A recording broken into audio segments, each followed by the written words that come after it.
Isa kang introvert kung, una, ayaw mo sa bulo at maingay na paligid.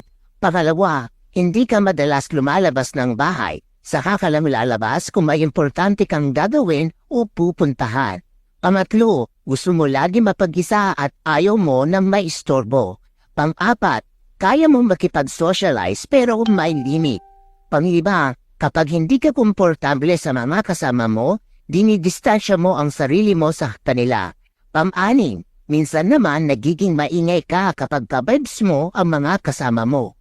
Pang-pito, hindi mo alam kung paano magsimula o mag-respond ng conversation sa ibang tao. Kaya madalas, umingiti ka na lang o di kaya tatahimik. Pang-walo, hindi ka rin expressive na tao kaya madalas kang ma-misinterpret ng iba. Pang-siyam, straightforward kang tao pero madalas iniiwasan mo magbitiw ng masakit na salita kapag alam mong sensitive ang mga taong pagsasabihan mo.